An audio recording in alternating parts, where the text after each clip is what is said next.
principle and the keys to the kingdom. What is the Peter principle?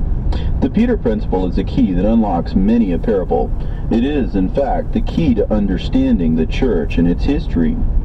Jesus himself establishes this principle in Matthew 16:18 and 19, when he says, "And I say also to you that you are Peter, and upon this rock I will build my church, and the gates of hell will not prevail against it. And I will give the keys of the kingdom of heaven to you, and whatever you bind on the earth shall be, having been bound in the heavens, and whatever you loose on the earth shall be, having been loosed in the heavens." All right, pausing right there. If you were able to listen to that portion, I'm trying to keep the volume high so you can't hear the bumpy road, but when it's talking about how Peter bound things in heaven and bound them on earth, Peter actually did this by his books, and Robert explains this in another video a long time ago that he did, but because Peter wrote around the book of Jude and didn't explain the things in Jude that he could have, he defended it, but he didn't explain those things that are in Jude. It's because the things that are written in Jude that refer to Enoch being a prophet, seventh from Adam, which says he's not the Enoch that was born to Cain, which was the first son of Cain, that did witchcraft, and the witches' books still say Enoch on them. That's why Christians don't read the first book of Enoch, is because they think that he's evil, because they don't realize that there's two bloodlines, that there's Cain's bloodline and then there's Abel's bloodline that was replaced by Seth. And his name means replacement, I think. So when Peter wrote around the book of Jude, and Jude is the half-brother of Jesus Christ himself, so he must have had some privy information, like, stuff that you would never know unless you were eating with Jesus. So Peter wrote with Jude because you can combine the two books to create a third book. So it would be when Peter says, "I'm writing this second book to you," he's not talking about Second Peter, because they made those into, like, the way that they separated things was how they did it when they did the books originally and put them into the Bible. But what he's talking about is, this is my second book to you. He's not talking about First and Second Peter being two different books. He's talking about the book that, if you combine the books, if that makes sense. So when you combine the books, then you hear that Michael, who is greater in power than the devil, dare not bring a railing accusation against him in the presence of the Lord, but said, "The Lord rebuke you." So that, when you say it, that's I believe what I just said, if I quoted it correctly, is combining the two verses that speak about Michael. One is from Peter and one is from Jude. But what Peter is talking about when he says, "My second treatise that I write to you," what he's talking about is when you combine the letters, because Peter had to bind the knowledge of the three testaments until it was the time for that to be known, which it's known now. And how do I know any of this? Honestly, think about it. I told you I'm a stoner, pothead kid that Jesus converted into something different. I used to be a terrible person, and I'm able to speak this to you. It's a miracle. It's a miracle. It just is. So when he's talking about this right now, that Peter binds things in heaven and binds them on earth, what he's talking about is the knowledge. What Satan tempted Jesus, he said, take these two stones, the Old and the New Testament, and make them edible now. And Jesus said, man doesn't live on just bread alone. So there's more books, they're coming, and they'll change. Because what does he say? They'll change the way people think about all this. Because what does he say? The Comforter will come and bring you into all truth. Right? So, who's the Comforter? The Ruach HaKodesh, the Holy Spirit, wisdom that was given to Solomon, feminine. When Jesus brought John, who represents the elect, to the mountain, when Jesus was dying on the cross, he was in a cave talking to John, and he said, I'm also up in heaven sitting at the right hand of my Father at the same time. He's omnipresent. Jesus is God.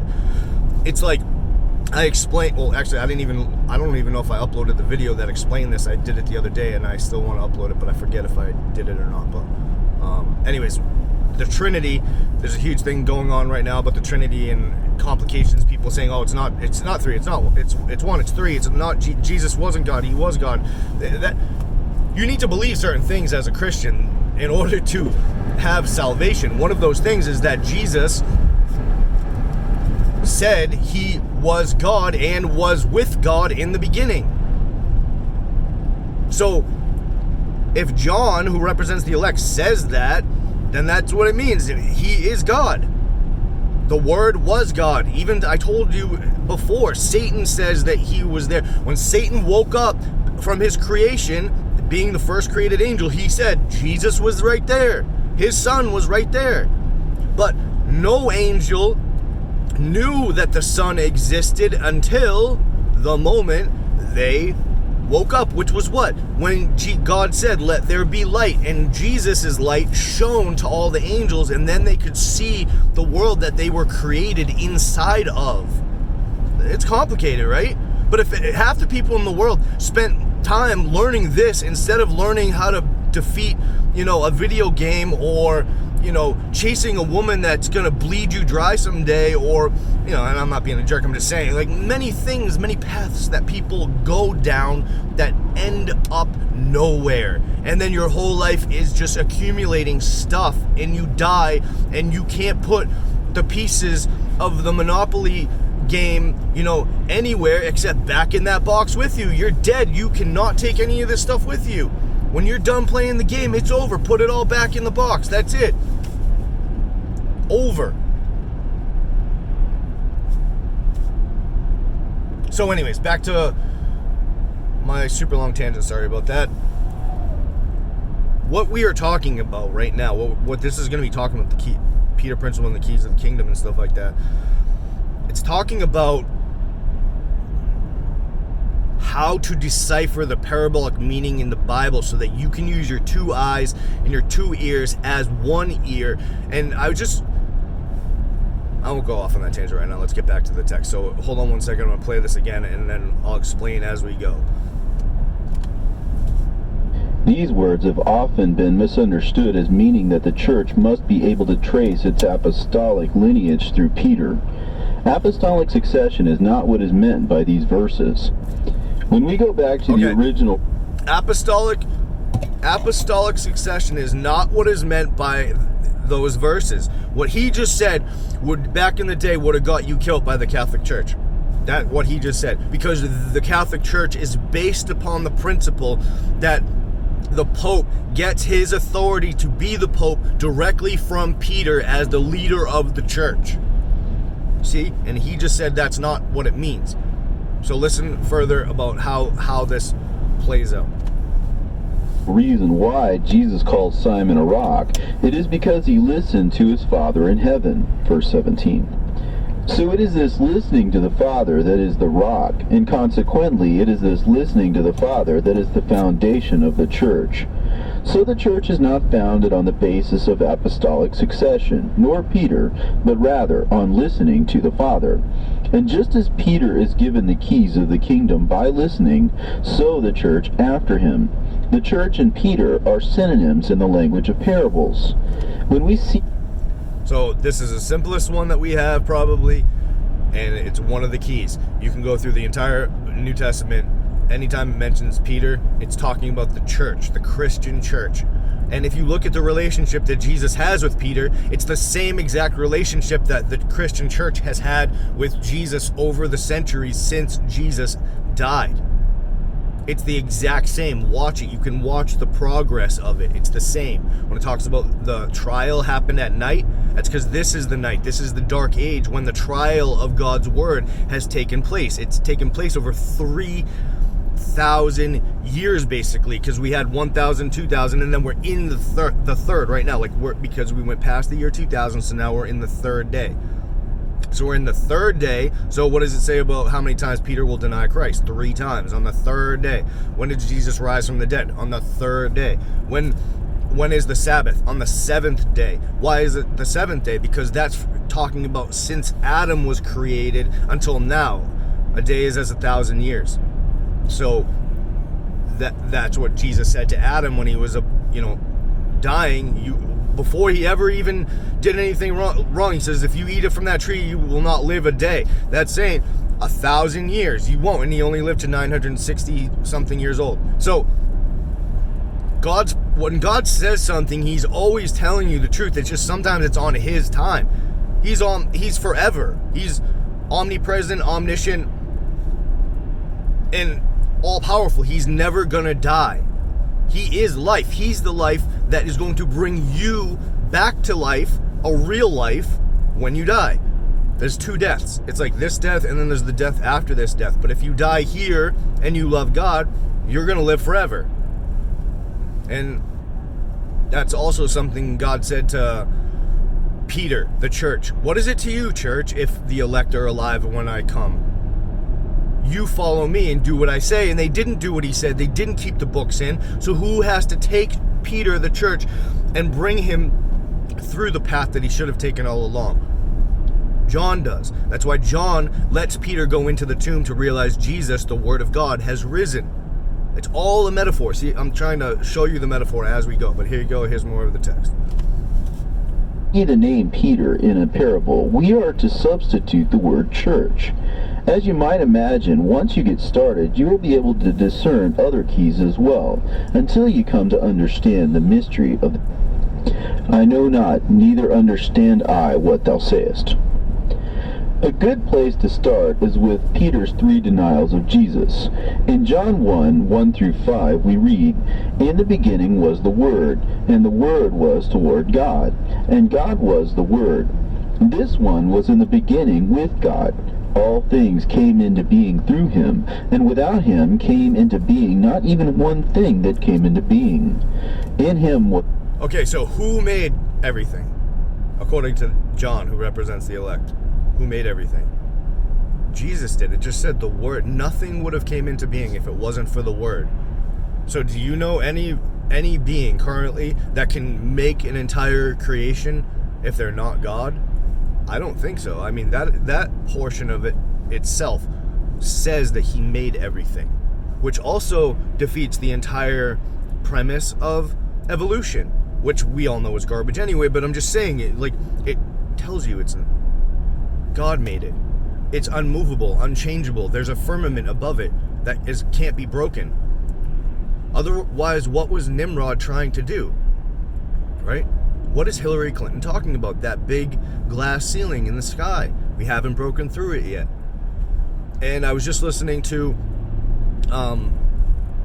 Flat Water, Flat Earth yesterday, and he was talking about the giants, and I didn't realize this, but it talks about in this text, it talks about how when the judgment came down for the fallen angels, some of them turned into men and hid themselves and escaped somehow.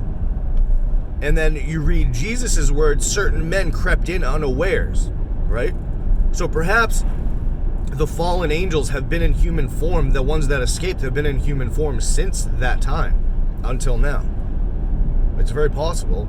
And if Jesus is talking about it, maybe they were still on the earth in his time, because Jesus said the Antichrist is alive and well on the earth. The spirit of Antichrist is on the earth. So that's interesting too right there, because the Antichrist spirit, if it's one spirit, if it's just one spirit of a you know, the devil or the devil's son or whatever it is, you know, and I don't want to go into what it is, but I'm just saying, whatever that spirit is, it talks about it in the Testament of Solomon, and it also talks about it in another text when Satan falls from heaven, when he awakens up, when Satan wakes up, when he lands on the earth. He has been asleep for about 40 days or something like that, and he wakes up and he sees his son. Satan had a son, and he was on the ground with him laying there. And then Beelzebub, when he's called up from the ocean in the Testament of Solomon, God gives Solomon a ring, the pentacle, which looks like a pentacle, the witchcraft ring. He took, and that's another story for a different time, but apparently the problem is that Solomon chose to work with the evil angels because they gave him more power, instead of working with the good angels, because he had the power to control both, like to call upon the good angels and call upon the demons to help him. So the evil consumed him at a certain point, and then he was cast away from the kingdom. That's kind of where they get the movie Aladdin from. He was cast away from the kingdom. The demon Orneus or something like that turned into Solomon and ruled the kingdom while Solomon was cast away, and he went through all these hardships and then came back and was humbled and stuff, and then died. And when he died, he was told that he could come and be buried with his fathers, but he was chastised by the angel for, well, I think it was Gabriel. He was chastised by him mercilessly because he slept with so many women and did what he wasn't supposed to with the demons and all that. So God is very merciful to the human beings, I'll just say that. So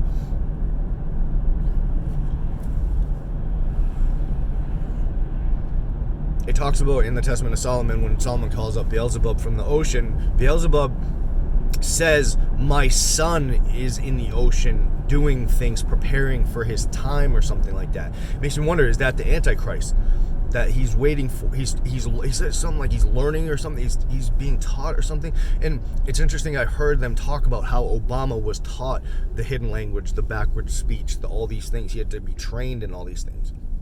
And in other countries, other European countries, they know Obama is the Antichrist. When Muslims meet him, like they greet him as the Antichrist. I've heard. I don't know if that's true. I wasn't there, obviously. But like I told you guys before, I called the museum in Arizona where I got that book from, and they sell like $300,000 Bibles and stuff like that. They send you that book that tells you all the history of the Bible and everything. And the guy I talked to seemed super strange and weird when as I was talking to him, I was like, oh, this guy's a little strange. But I kept talking to him, and I said, well, don't you believe that Barack Obama is the Antichrist? Because Jesus said, I beheld Satan falling as lightning from the heights, which is Barack Obama. And he goes, well, I call that, he said, he swore. He said BS. And I was like, I didn't expect it coming from a place that sold Bibles. I was just surprised that he said that. He goes, I think that's a load of BS. And I was like, oh, okay. I just thought that, it's a valid point to just look into it. And there's even discussion, very limited discussion about this online, where a guy says, oh, that was if you say it in the Hebrew, but Jesus would have only spoken in Aramaic, so he would have never said it like that. Well, when we talk about what we're talking about right now, which is the whole entire Bible is a code for us, and we are the parable, and the disciples were a parable within a parable, and so we as the elect are a people, an actual people of God, like named people in the Bible. We are that people. And even Esdras, who spoke of the wise that would get these books, he said, Lord, and he was humble, and he didn't want to call himself the elect. Like a lot of times I don't like calling myself the elect, but Jesus said to him, or the angel, but it seems like it's Jesus talking when he says certain things to him. And he says to him, it is good that you didn't assume that you are among the righteous, but you are. So humility is a good thing, especially when you're in front of the Lord, who came down and was crucified, and he's the King of glory, King of all angels. Do you know how scared Satan was when he found out that Jesus was the Word, the Memra of God, he had just killed him? Do you know? And Satan, when he's in hell when he's in Hades, what Hades is an entity. It's like it consumes the area. It's like a giant entity, kind of like in Dante's Inferno. It's like this giant worm or something that just sucks up all the souls or something. Hades is telling Satan, you're an idiot for doing this, and he's like saying all these things at him. And then 3 or 4 of the patriarchs, Jeremiah, Isaiah, and David all fulfill their scriptures in this book, and we threw this book out. And that represents us crucifying Jesus, the Word of God. And nobody knows this, and nobody believes this, and nobody talks about it, nobody cares, and they drive their Beamers, Mercedes, and they take their kids to soccer and live life, and who cares? And Jesus made this creation for you, and you're on it like running around like on a little motorized track, never giving him glory for what he's done, never thanking him for what he's done. And then everybody's worried they're all going to die. For what? Why is everybody so scared they're going to die? Because they love this life. I'm not scared to die. I couldn't wait. I hate this place. I really do. And yes, I do sin, and sometimes I partake in the sins of this world, and I hate it. I do. I hate it, and I feel like it's like every day, it's like I gotta wash like the black goo of venom off of me or something. And the only way to do that is through Jesus Christ, because only His blood can purify you from the evils of the current days that we live in. Just, that's the way it is. But let me play some more of this. I'm getting on the highway. Hopefully it'll be a little smoother. Life, and this life was the light of men. And the light is shining in the darkness, and darkness did not overtake it. And in verse 14 we read, and the Word became flesh and tabernacled among us. So we know in parabolic language, Jesus is the Word. When we apply these rules to Peter's denials of Jesus, the parabolic meaning becomes, the church will have denied the Word 3 times before the return of Christ. Mark 14:53-72 gives an interesting account of these denials. And they led Jesus, the Word, away to the high priest, and with him were assembled all of the chief priests and the elders and the canon lawyers. And Peter, the church, followed him at a distance, even into the palace of the high priest.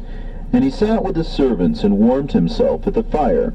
And the chief priests and all the council sought for witnesses against Jesus, the Word, to put him, to death, and found none, for many bear false witness against him, Okay, here what they just said, canon lawyers.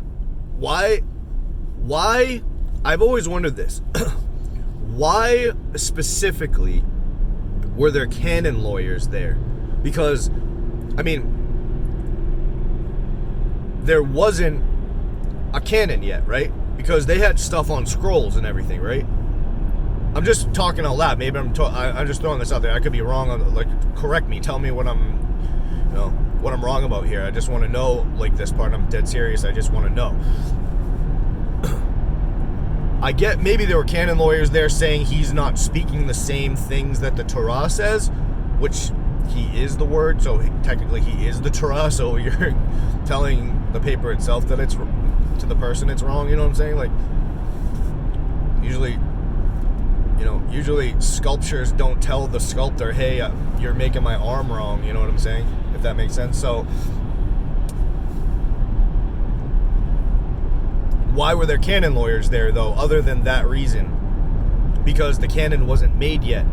So if that's the case, they're speaking of something that would happen in the future. See what I'm saying? And I get it's probably the other way, but I'm just saying that's the way my mind thinks. It goes to, like, why were they talking about canon lawyers if back then it was only the Old Testament? They didn't write the New Testament because the New Testament was happening. It was happening as that trial was happening. That's just the way I think, but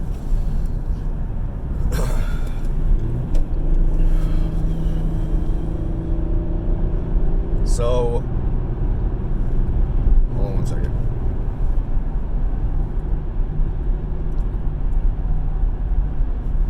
Alright, cool. Out of the most deadliest intersection in the world, and play. But their witness agreed not together, i.e. the basis for rejecting certain books was unfounded and deliberately trumped up. Okay. The basis for rejecting the books was unfounded. Case in point, Gospel of Nicodemus, rejected in 1590 something because they said the guy that rejected it and had the authority to reject it, which is the only book that told the story of Jesus going to the underworld to fulfill Revelation 1:18. That happened because the guy said that there was 4 corners to the earth where the wind blows from, where the angels are outside of the dome. So the dome sits on a square, and at the 4 corners of the square, underneath that are foundations like legs on a stool. And he's saying because the winds come from the 4 corners and there's only 4 corners, there should only be 4 gospels. So we get Matthew, Mark, Luke, and John. And that is the dead honest truth to this day why we have those 4 gospels and not the rest of the gospels. There are tons of gospels. Tons of them. And a lot of them are in the Nag Hammadi codices, which was dug up in Qumran in this century, which is the third day. See what I'm saying? It was found on the third day. We're coming into the third day. We're approaching the third day. That's what I'm talking about. 1940 something. And to be fair too, we don't know how much time has been taken away because of the Tartarian mud floods and all the stuff they burned and changed and everything else. We don't really know the time that we're in exactly right this moment anyway too. So we could even be further in the future than we really think. Or in the past. I don't know. But I'm just saying. That was one example of a book that was rejected for a ridiculous reason. And there's many, many more. And there arose certain and bare false witness against him, saying, we heard him say, I will destroy this temple that is made with hands, the natural church, and within 3 days, i.e. in the third millennium, I will build another made without hands, i.e. the undefiled church. But neither so did their witness agree together. And the high priest stood up in the midst and asked Jesus, the Word, saying, Answerest thou nothing? What is it which these witness against thee? But he, the Word, held his peace, and answered nothing.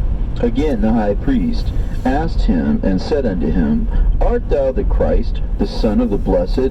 And Jesus said, I am. And you shall see the Son of Man sitting on the right hand of power, and coming in the clouds of heaven.